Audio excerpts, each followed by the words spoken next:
A população mundial já existia antes desse mundo ser criado. Isso mesmo, todos nós já existíamos antes de participarmos de carne e sangue, antes de termos esses corpos carnais, antes de estarmos inseridos nessa dimensão.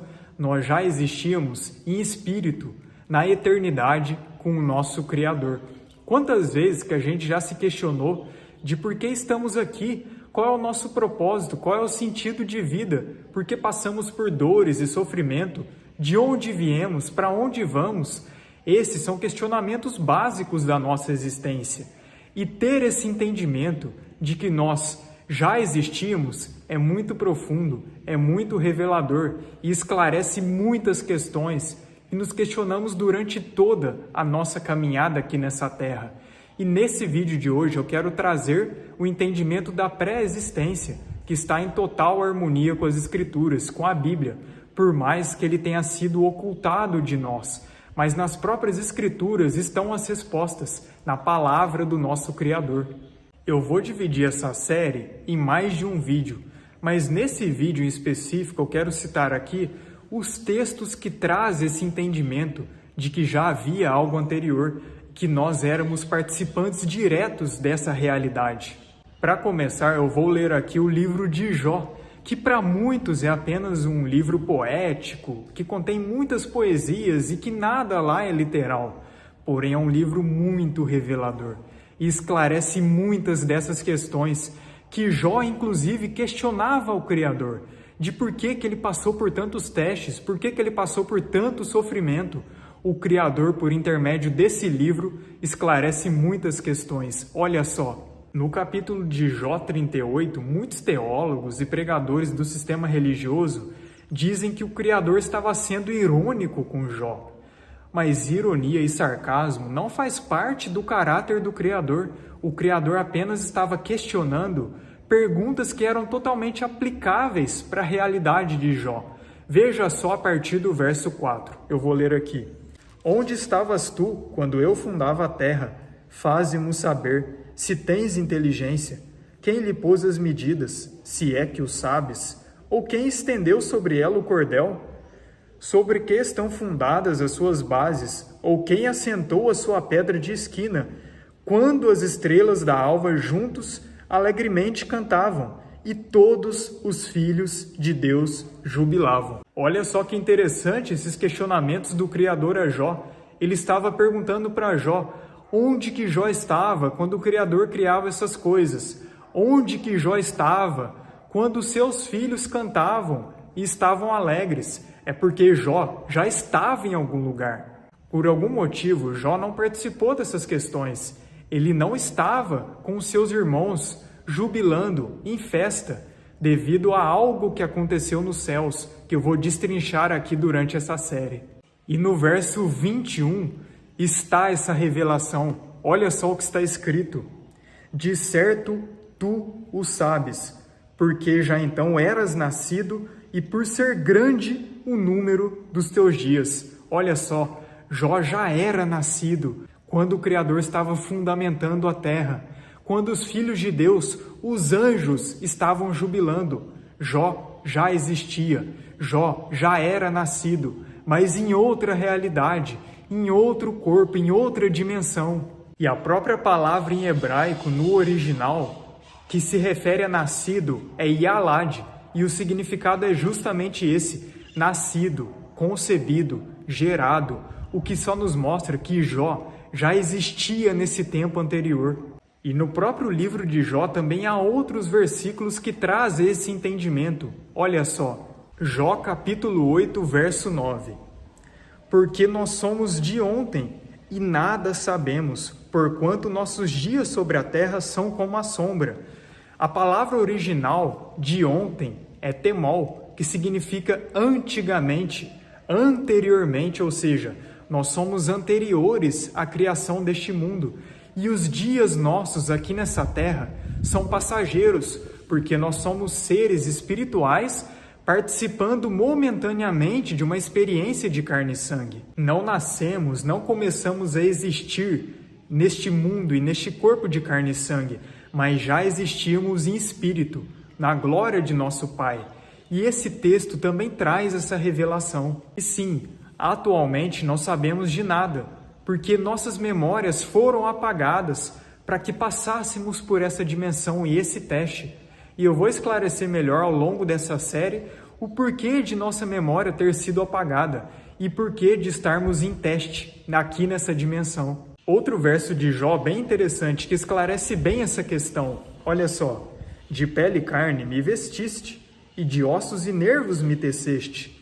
Ou seja, mais um verso que nos mostra que pele e carne não é a nossa essência, mas sim a nossa roupa ou vestimenta temporária.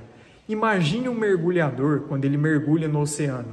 Ele precisa utilizar uma roupa adaptável para a água. Do mesmo modo, nós, para participarmos desse teste de carne e sangue, fomos revestidos de carne e sangue, mas a nossa essência é espiritual. O nosso eu verdadeiro, a nossa alma, a nossa essência, habitava em um corpo espiritual anteriormente, muito superior a esse, afinal era perfeito, mas devido a uma transgressão, devido a uma falha na eternidade, nós viemos parar aqui neste mundo. E mais, a sua alma, a sua essência sabe muito bem disso, afinal ela participou diretamente dessa experiência anterior, dessa experiência na eternidade. Então, no fundo, a sua alma sabe dessas coisas, sabe dessas questões, mas devido a termos tido nossas memórias apagadas, muita coisa a gente acaba que não consegue compreender com muita clareza nesse teste de carne e sangue.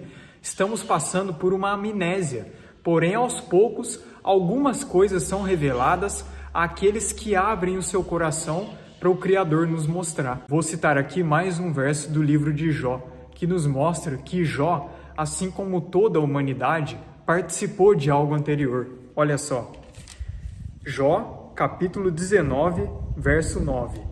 Da minha honra me despojou, e tirou-me a coroa da minha cabeça. Que honra de Jó que foi despojada, e que coroa foi tirada da cabeça dele. A palavra original de honra no hebraico é kabod, que significa esplendor, glória de Deus, presença de Deus.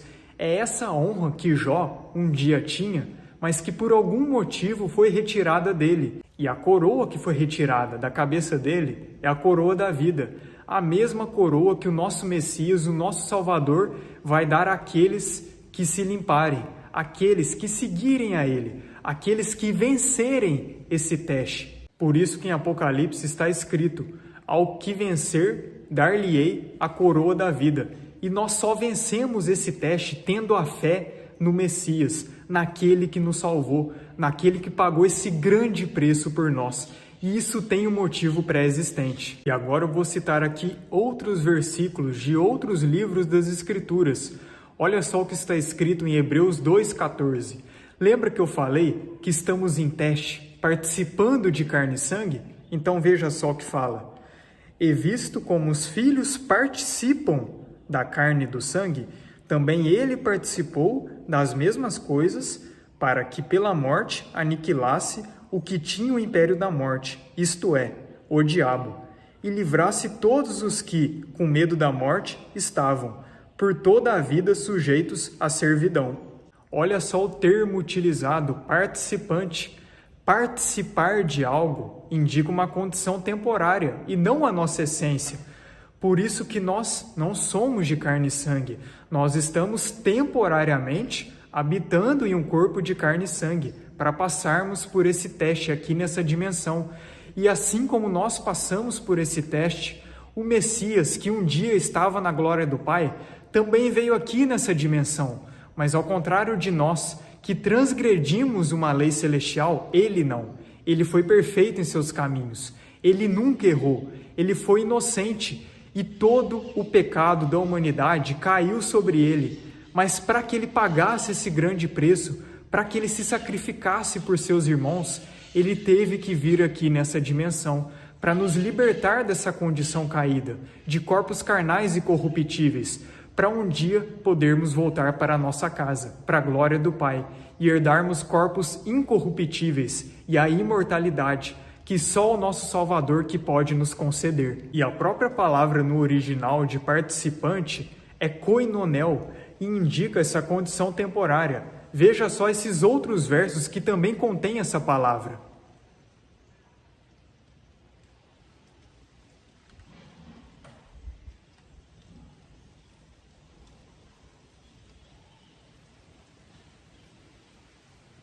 Agora, os próximos 2 versos que eu vou citar aqui é basicamente um resumo de por que estamos nesse mundo e por que o Messias teve que se sacrificar por nós. Vou ler aqui Romanos 3, nos versos 23 e 24, que esclarece muito bem essa questão. Porque todos pecaram e destituídos estão da glória de Deus, sendo justificados gratuitamente pela sua graça, pela redenção que há em Cristo Jesus. Só se pode ser destituído daquilo que estávamos instituídos algum dia, ou seja, o resultado de todos nós, a humanidade, termos pecado, termos transgredido uma lei celestial, fez com que passássemos pela morte, fez com que passássemos pela destituição da glória do Pai. Porque na própria Bíblia está escrito que o salário do pecado é a morte. Por isso que o Messias teve que se sacrificar por nós. Por isso que ele teve que passar pela morte. Porque passando pela morte, ele pode nos libertar. Passando pela morte, toda a culpa do pecado caiu sobre ele. E todos aqueles que confiarem no Messias, que tiverem essa fidelidade no Messias, podem ser libertos do pecado. Podem ser libertos dessa morte, que não é só física, mas também espiritual, a condenação eterna. E a palavra original de destituído é koinonel, que significa ser deposto, falhar em ser participante, ser destituído, ser retirado de algum cargo, o que nos mostra que estávamos nessa glória do Pai. Tínhamos muito poder, éramos ricos, mas devido a essa transgressão, fomos destituídos e viemos para uma dimensão inferior, com corpos e com uma consciência também inferior. Por isso que no verso 24 está escrito o termo redenção, que é o preço que o nosso Messias pagou por nós. E redenção no original, que é apolotrosis, significa resgate, recompra, libertação por meio de um preço de pagamento. E isso se aplica a quem está preso, porque nós estamos presos aqui nessa dimensão caída. E é muito simples, só se pode resgatar, recomprar ou libertar aquilo que foi perdido, aquilo que um dia pertencia a você.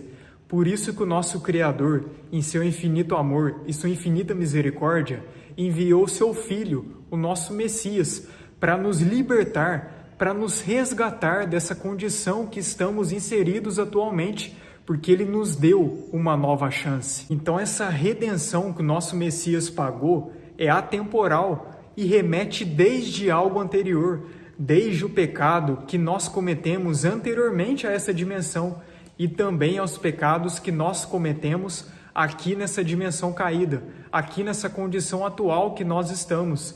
E é só pelo Messias que nós podemos ser libertos e resgatados para que possamos voltar ao nosso Pai. Isso indica, mais uma vez, que já existíamos anteriormente. Por isso que fomos destituídos e por isso que o Messias nos resgatou. Mas cabe a nós aceitarmos Ele, aceitarmos o sacrifício dele e confessarmos Ele como nosso único e suficiente Salvador. E claro, seguindo suas leis, seguindo suas ordenanças e seguindo verdadeiramente o seu exemplo. É necessário renúncia, arrependimento e mudança total de vida para que possamos nos adequar ao comportamento daquele que nos salvou. E aí sim, estarmos prontos, estarmos pelo menos preparados para podermos voltar para esse lar perfeito. Porque ao contrário do que muitos pregam hoje em dia, que não precisa mais de lei, que a graça é que salva, mas é um conceito muito deturpado da graça. A graça é uma condição para a salvação. E a consequência da graça é a prática de boas obras, é a prática da lei do nosso Criador. E as Escrituras deixam bem claro isso. Nunca se esqueça, é por transgredirmos uma lei que é eterna, que é celestial, que estamos aqui. Então nunca subestime, nunca desvalorize a Torá do nosso Criador. Ela é a base para a nossa conduta de vida. Você consegue perceber que com esse entendimento tudo fica mais claro? a própria Bíblia fica muito mais clara de ser entendida. E eu vou citar aqui outros versos que nos mostram bem claramente de que sim, já existíamos anteriormente. Olha só, Isaías 51, versos 9 ao 11. Desperta, desperta, veste-te de força, ó braço do Senhor. Desperta como nos dias passados, como nas gerações antigas. Olha os termos utilizados. Não és tu aquele que cortou em pedaços a Raabe, o que feriu ao chacal? Não és tu aquele que secou o mar, as águas do grande abismo, o que fez o caminho no fundo do mar, para que passassem os remidos? Assim voltarão os resgatados do Senhor, e virão a Sião com júbilo, e perpétua alegria haverá sobre suas cabeças. Gozo e alegria alcançarão, a tristeza e o gemido fugirão. Olha só os termos utilizados: redimidos e retornarão a Sião. Muitos pensam que essa Sião é a Sião terrena, lá no monte em Jerusalém, mas não. É uma Sião onde há alegria eterna. E não há alegria eterna nessa terra. A alegria eterna é no reino celestial do nosso Criador. E sim, um dia estávamos lá. Por isso que no verso 11 está escrito que nós retornaremos para essa Sião celestial. Só se pode retornar a algum lugar que um dia você esteve, não é mesmo? E eu vou deixar aqui as palavras no original: Gaal, que é redimidos, e Shub, que é retornarão, que trazem muito claro esse entendimento que eu estou falando. Outro verso muito claro da nossa pré-existência, mas que foi feita uma salada de frutas para tentar explicar ele. Olha só, Jeremias 1, capítulo 1, verso 5. Antes que te formasse no ventre, te conheci, e antes que saísses da madre, te santifiquei. As nações te dei por profeta. Ou seja, antes de Jeremias ter sido formado no ventre de sua mãe, o Criador já o conhecia. Mas aí foram adicionadas duas interpretações que não trazem o significado original, que é o calvinismo e o arminianismo. Os calvinistas vão dizer que tudo é predestinado, que o Criador foi com a cara de alguns e com outros não foi, e que predestinou alguns para a condenação e outros para a salvação, mesmo que essa pessoa não tenha feito nada. Olha, o Criador não é injusto. A pessoa só pode ser condenada por um ato que ela fez. Mas, por outro lado, o arminianismo diz que tudo se refere à presciência do nosso Criador. Que o Criador, por ser onipresente, onisciente e onipotente, ele tem acesso ao futuro e, acessando o futuro, ele conheceu cada alma e o caminho de cada alma. E é claro que o Criador sabe o destino de cada alma. É claro que o Criador tem acesso ao futuro. Mas o conhecer, no original desse verso, a palavra é yada, que significa conhecer, se familiarizar com, se relacionar com, indica algo íntimo. Tanto que essa palavra, em alguns versos, é aplicado até à relação de um cônjuge com o outro, de um marido com a sua esposa, indicando que esse conhecer é algo íntimo. E no caso desse verso indica que o Criador já conhecia Jeremias como uma família, como um pai que conhece o seu filho, e ele se relacionava com o seu filho, ele tinha um contato com o seu filho, com Jeremias, assim como ele tinha com todos nós. E no caso de Jeremias, por o Criador saber de sua essência, saber quem ele era antes desse mundo ser criado, quando Jeremias habitava em um corpo espiritual, ele trouxe Jeremias para essa dimensão e o designou para profeta, porque o Criador sabia que Jeremias cumpriria esse papel. Esse verso é muito mais literal do que parece. De fato, o Criador já conhecia Jeremias antes dele ser formado no ventre, porque Jeremias já existia antes de ser formado no ventre. É muito simples. O problema é que foram adicionadas muitas interpretações que desviam nós de compreendermos os versos nesse sentido, no original, que ele realmente traz. Romanos 8:29 é outro verso que indica que o Criador já nos conhecia, olha só. Porque os que dantes conheceu, também os predestinou para serem conformes à imagem de seu Filho, a fim de que ele seja o primogênito entre muitos irmãos.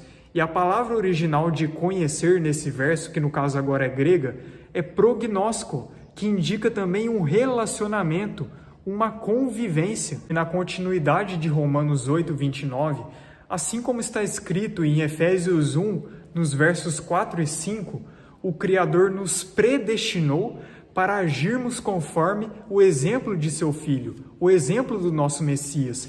Mas isso não quer dizer que ele nos predestinou como robozinhos programados, mas sim que esse predestinar é uma condição para a salvação. Todos que pecaram mereciam a morte e a condenação eterna, a eterna separação do Criador. Mas ele enviou seu Filho para aquele grupo que ele viu que poderia ter alguma chance, para que seu Filho pagasse esse preço por nós.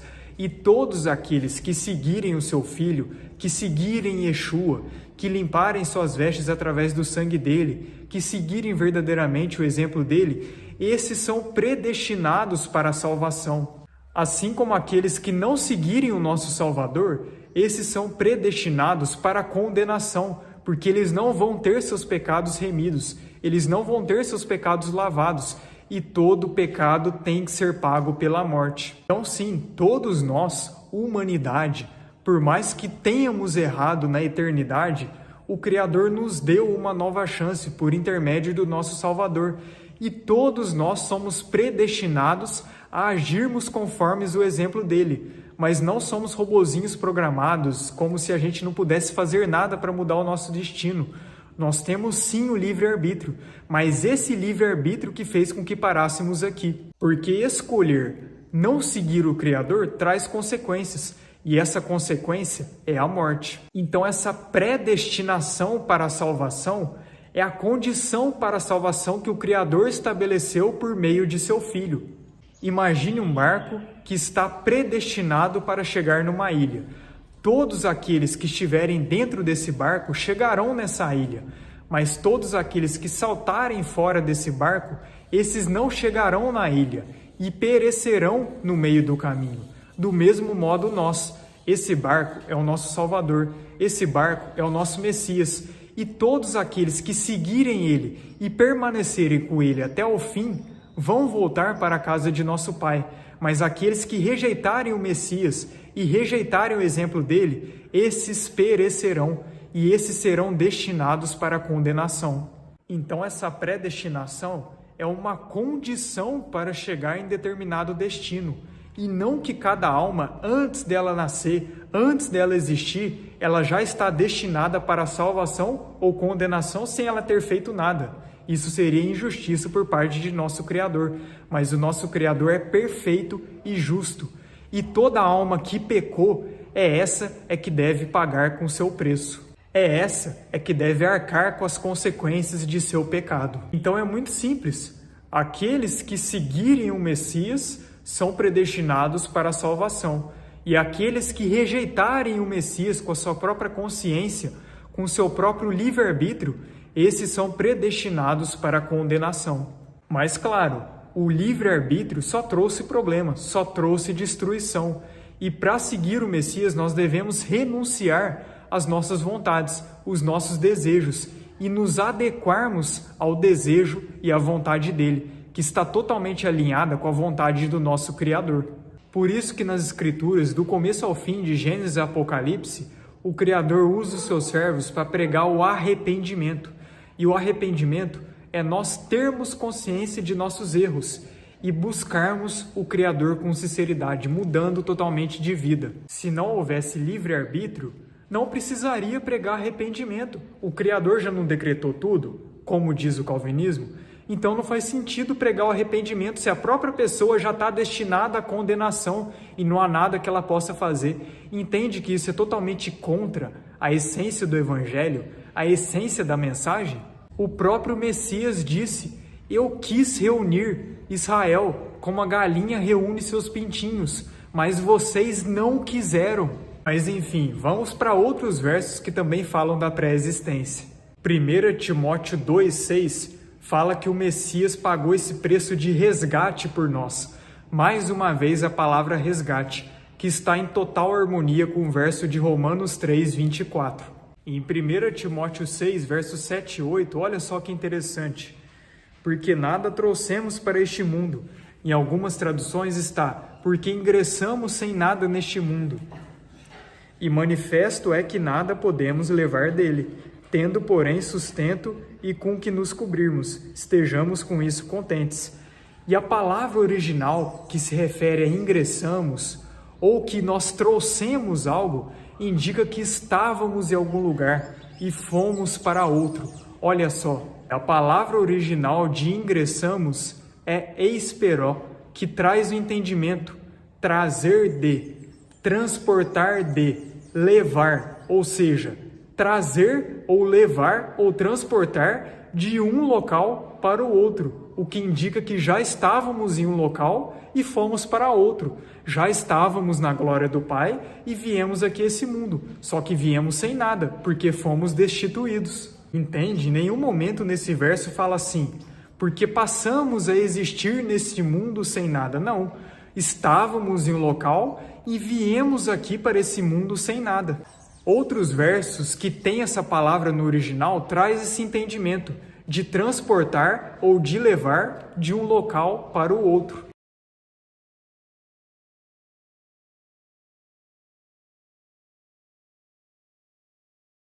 Meus irmãos, a pré-existência é muito clara nas Escrituras. De Gênesis a Apocalipse nós vemos esse entendimento.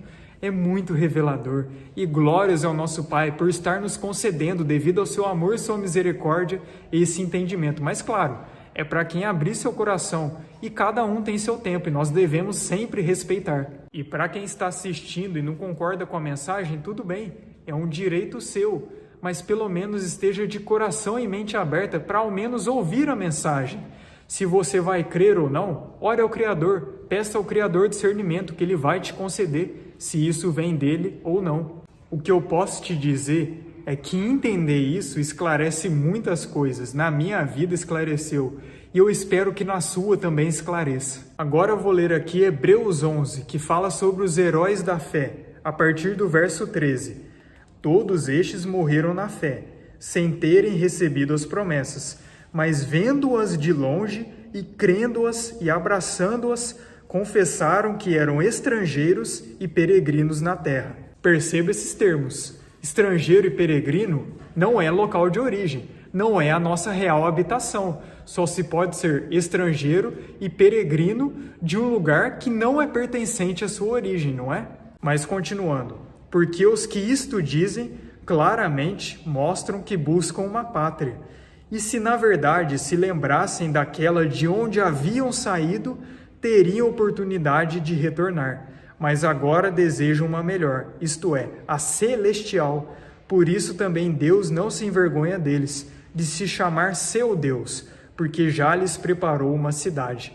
Olha só essa revelação no verso 15. De onde haviam saído, ou seja, eles saíram de uma pátria, mas não lembram de lá. E essa pátria é o reino celestial, preparada para todos aqueles que o seguirem pela fé, passando por esse teste. E assim como nós, esses heróis da fé também passaram por esse teste, mas eles demonstraram que eram diferentes. E eles venceram esse teste porque eles demonstraram a sua fé. Eles demonstraram que eles queriam uma pátria melhor, uma pátria excelente, e eles não se sentiam pertencentes a esse mundo. Como diz em Hebreus 11:13 e também em 1 Pedro 2:11, somos estrangeiros e peregrinos aqui nessa terra, porque essa terra não é o nosso local de origem, mas sim uma experiência temporária, passageira, que um dia vai acabar. Por isso que jamais nós devemos ser apegados ao material, mas sim nós devemos confiar, em primeiro lugar, no Criador, que Ele vai nos amparar e que Ele vai nos sustentar. Em Filipenses 3:20 está escrito, porque a nossa cidadania está nos céus, onde esperamos ansiosamente pelo nosso Salvador, Jesus Cristo. Cidadania é o nosso local de origem, de nascimento. Por isso que ela está nos céus, porque é de lá que viemos e é de lá que nascemos, de lá que fomos concebidos pelo nosso Criador. E sim, fomos destituídos de lá, mas podemos retornar para a nossa cidadania crendo no Messias, seguindo o exemplo dele. Se você nasce no Brasil, você é cidadão brasileiro. Se você nasce na França, você é cidadão francês. E se você nasce no céu, você é um cidadão celestial. E toda a humanidade é cidadã celestial. Mas atualmente estamos em terra estranha, somos peregrinos neste mundo.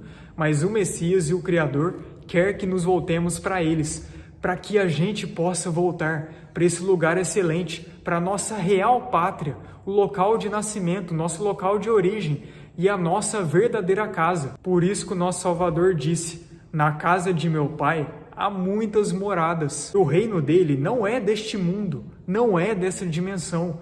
Essa dimensão pertence a Satanás. Afinal, o mundo jaz no maligno. Satanás é o Deus deste século. As Escrituras é bem clara quanto a isso. A dimensão do Criador, ela é perfeita. E é lá que estávamos. Aqui na dimensão satânica, nós passamos por dores e sofrimento porque falhamos na eternidade com o Pai. Demos ouvidos a Satanás. Bom, mas eu imagino que o vídeo já está ficando um pouco longo.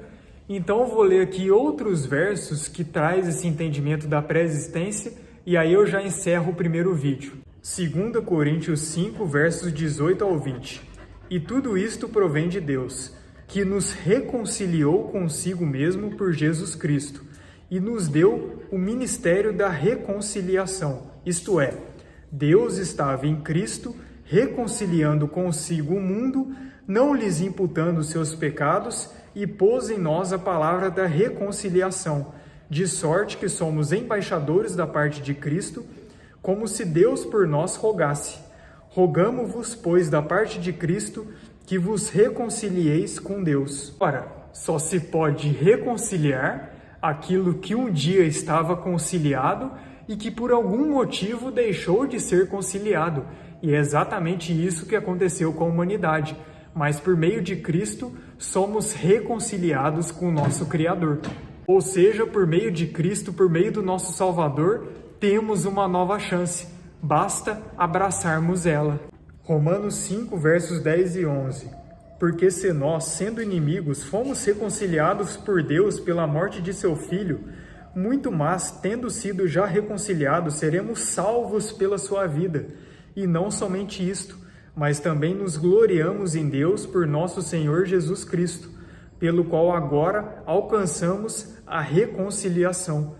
Mais uma vez essa palavra. Olha só o que está escrito em Salmo 88. Talvez a sua visão abra muito com esse capítulo, porque a minha alma está cheia de angústia e a minha vida se aproxima da sepultura. Estou contado com aqueles que descem ao abismo. Estou como homem sem forças, livre entre os mortos, como os feridos de morte que jazem na sepultura, dos quais te não lembras, mas estão cortados da tua mão. Puseste-me no abismo mais profundo, em trevas e nas profundezas. Sobre mim pesa o teu furor. Tu me afligiste com todas as tuas ondas. Alongaste de mim os meus conhecidos. Puseste-me em extrema abominação para com eles. Estou fechado e não posso sair. A minha vista desmaia por causa da aflição. Senhor, tenho clamado a Ti todo dia. Tenho estendido para Ti as minhas mãos. Olha só, o salmista declara nesse verso que ele estava junto com os mortos, que ele foi mandado para o abismo. Ele está relatando como se ele estivesse preso. Por que será que ele disse isso? Você já se questionou sobre isso? Ele ainda diz no verso 7, afastaste de mim os meus conhecidos, ou seja, nós fomos afastados de nossos irmãos, porque os irmãos que permaneceram fiéis ao Pai, esses continuaram com o Pai, e nós fomos destituídos, estamos aqui temporariamente. Esse texto está em harmonia com Efésios 2, que aqui nessa condição carnal, que aqui nessa condição caída, somos mortos, mas em Cristo somos vivificados. Em Cristo nós herdaremos a verdadeira vida, em corpos incorruptíveis, com a imortalidade e eternidade, que só Ele que pode nos conceder. Salmo 139, versos 13 ao 16. Pois possuíste as minhas entranhas, cobriste-me no ventre de minha mãe. Eu te louvarei, porque de um modo assombroso e tão maravilhoso fui feito. Maravilhosas são as tuas obras, e a minha alma o sabe muito bem. Os meus ossos não te foram encobertos, quando no oculto fui feito, e entretecido nas profundezas da terra. Os teus olhos viram meu corpo ainda informe, e no teu livro todas estas coisas foram escritas, as quais em continuação foram formadas, quando nem ainda uma delas havia. Olha só, no ventre nós somos revestidos de carne e sangue, mas carne e sangue não é a nossa essência, são nossas vestes temporárias para nos adequarmos nessa dimensão caída, nesse teste que estamos inseridos. Por isso que fomos cobertos, revestidos com carne e sangue, com ossos e nervos. O nosso espírito, a nossa alma, para passar por esse teste, possui essa carne e esse sangue. Mas carne e sangue são vestes temporárias que um dia vão acabar, porque carne e sangue não herdam o reino do Criador. Glórias ao Eterno, glórias ao Altíssimo Yahuwah, por estar nos mostrando essas coisas. É muito lindo, é muito profundo. Eclesiastes 1:9. O que foi, isso é o que há de ser, e o que se fez, isso se fará, de modo que nada há de novo debaixo do sol. Ou seja, nós, humanidade, tendemos a ter o nosso comportamento pré-existente, mas isso vai de acordo com a decisão que cada um tomar no seu dia a dia. Enfim, esse verso é muito profundo e também traz outros entendimentos, como de tecnologias avançadas que havia na era pré-diluviana e que vem lá do reino celestial, que muitos pensam que hoje é que começou a tecnologia, mas não há nada de novo debaixo do sol. Tudo já existia. A diferença é que aqui muitas coisas se aparecem com o tempo. Eclesiastes 5:15. Como saiu do ventre de sua mãe, assim nu tornará, indo-se como veio, e nada tomará do seu trabalho, que possa levar na sua mão. Eclesiastes 12, versos 6 e 7. Antes que se rompa o cordão de prata e se quebre o copo de ouro, e se despedace o cântaro junto à fonte, e se quebre a roda junto ao poço, e o pó volte à terra como era, e o espírito volte a Deus que o deu. Ou seja, quando o nosso cordão de prata, que é a ligação da alma com o corpo, é quebrada, nós morremos nessa dimensão de carne e sangue e passamos para outra dimensão, e o espírito, a essência do Pai, retorna para o Pai, e o corpo de carne e sangue retorna para a terra, porque ele foi feito do pó. Em Mateus 15, 24, nosso Salvador diz: Eu não fui enviado senão as ovelhas perdidas da casa de Israel. Cada verso da Bíblia possui camadas de entendimento, e sim, esse verso se refere às duas casas de Israel, as 12 tribos, as tribos que se espalharam pelo mundo. E o Messias, ele vai reunir novamente essas 12 tribos por intermédio da fé. Pela fé no Messias, as 12 tribos são novamente unidas. Porém, esse verso traz um entendimento ainda mais profundo, que essas ovelhas perdidas da casa de Israel são os filhos do Criador destituídos da glória do Pai. E essa Israel que fomos destituídos é a Israel celestial, e não só a Israel física. Porque a verdadeira Israel, ela é celestial. A física é apenas uma sombra dos céus. Assim como toda a terra, assim como toda essa dimensão, é apenas sombra e espelho do reino celestial. E o Messias, ele resgata essas ovelhas perdidas. E há mais alegria nos céus por um pecador que se arrepende do que 99 justos que não necessitam de arrependimento. E o pastor, ele corre atrás dessa ovelha perdida. O Messias, o nosso pastor, nosso único pastor, ele veio atrás de suas ovelhas perdidas, das ovelhas perdidas do nosso Criador, destituídos da glória dele. Percebe como que tudo fica mais nítido, mais claro? É o Criador mesmo, é toda a glória e toda a honra sempre a Ele. E esses outros dois versos mostram que também Paulo e João Batista, assim como Jeremias, já existiam antes desse mundo ser criado.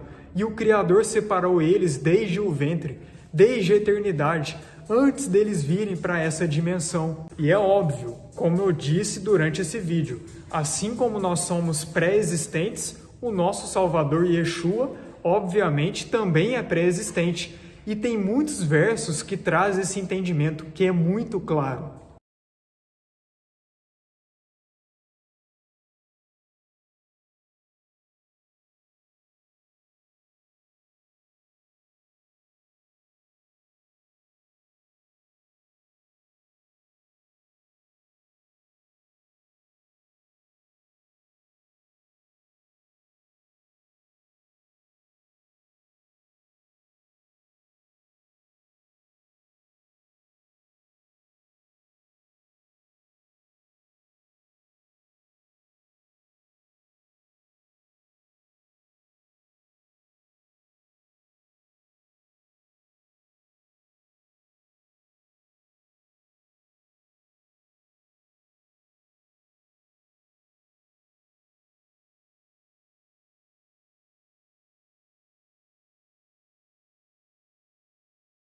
Não à toa que ele dizia: antes que Abraão existisse, eu sou. Mas enfim, meus irmãos, me perdoe pela baixa qualidade aqui agora da luz, é porque escureceu aqui, né? O tempo passou muito rápido, mas eu agradeço profundamente a todos vocês que assistiram o vídeo até o final, que assistiram de mente e coração aberto, e espero que o Criador tenha tocado em seu coração. Sei que muitas dúvidas podem ter surgido para aqueles que ainda não se depararam com esse tema, mas nos próximos vídeos eu vou responder outras perguntas sobre quem realmente somos em essência, qual é essa transgressão que cometemos e o que nós devemos fazer para voltar para a glória de nosso Pai.